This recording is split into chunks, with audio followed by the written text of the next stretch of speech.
আপনারা শুনে থাকবেন, ছোট্ট একটা গল্প বলি, মানে ইটস বিন আ ভাইরাল। আমার ভিডিও যারা দেখেন তারা দেখবেন কি 76 মিলিয়ন মানুষ এটা দেখে ফেলেছে। লাস্ট আমি খান সাহেবের প্রোগ্রামে গল্পটা করেছি, মানে ইটস ক্রস 5 মিলিয়ন। একটা ছোট্ট গল্প, আপনি বুঝবেন কি মা মানে কি বলে, মা বাবারা কিরকম হয়।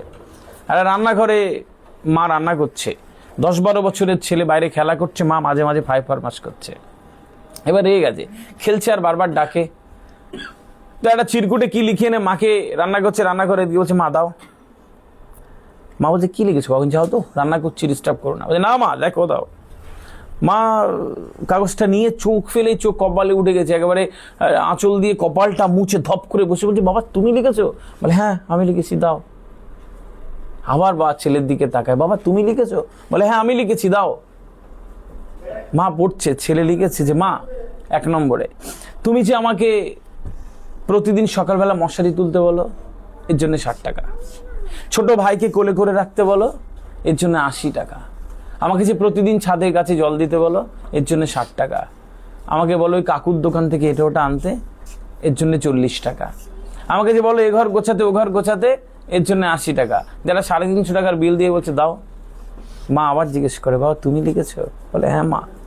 যে আমার জন্য একটা কাগজ কলম আনবে? বলছে না মা ওইসব হবে না, তুমি দাও আগে। বলছে যাও বাবা আমি দেবো। তো একটা ছোট্ট কাগজ আর কলম, ছোট মানুষ তো, একটা ছোট্ট কাগজ আর কলম এনে দিয়েছে মায়ের কাছে।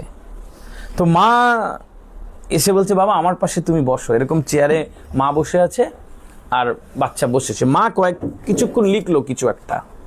মা ওইটা লিখবার পরে এবার ছেলের হাতে দিয়েছে, ছেলে পড়ছে। 1 নম্বরে লেখা রয়েছে যে বাবা তোমাকে যে পৃথিবীর 10 মাস সব যন্ত্রণা কষ্ট ভোগ করে পেটে ধরেছিলাম, এটা বিনা পয়সায়। তারপর তোমাকে 2-2.5 বছর পৃথিবীর সব কষ্ট ভোগ করে দুধ খাইয়ে বড় করেছি, এটা বিনা পয়সায়। সেবার যখন তোমার শরীর খারাপ করেছিল, আমি সারা রাত তাহাজ্জুদের নামাজে বসেছিলাম। আমার বুকের মধ্যে যে তোলপাড় হতো তুমি কখনো চিন্তাই করতে পারবে না, এটা বিনা পয়সায়। বাবা তুমি একবার খেলনা চেয়েছিলে, আমি দিতে পারিনি। তুমি কি কান্না করেছিলে, আমার বুকটা দুমড়ে মুচড়ে গিয়েছিল।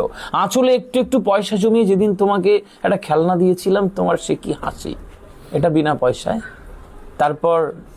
তারপর যখন তুমি একটু একটু বড় হলে, স্কুলে যাওয়া শুরু করলে, তুমি যখন স্কুলে যাও আমি পথ মানে চেয়ে থাকি, সারাদিন তুমি না আসা অবধি আমার বুকের মাঝখানে ভাঙনের শব্দ তুমি শুনতে পাবে না। তোমাকে দেখার পরে আমার যে আনন্দ হয়, এটা বিনা পয়সায়। তারপর বাবা যদি এখন পৃথিবী কেউ আমাকে এসে বলে যে পুরো পৃথিবী একদিকে আর তুমি একদিকে, আমি পুরো পৃথিবীকে চাই না বাবা, আমি বলবো তুমি। ছেলেটা সব পড়ার পরে মায়ের গালে একটা চুমু দিয়ে বলে মা মায়ের ঋণ তো কখনো শোধ করা যায় না, মা আমাকে ক্ষমা করে দিয়ে বলে পালিয়ে গেছে। মায়েরা এরকম হয়, মায়েরা এরকম হয়। তাহলে যদি এরকম হয়, তাহলে আরেকটু সেই সন্তানকে মানুষ করবার জন্য কেন একটু চেঞ্জ করবে?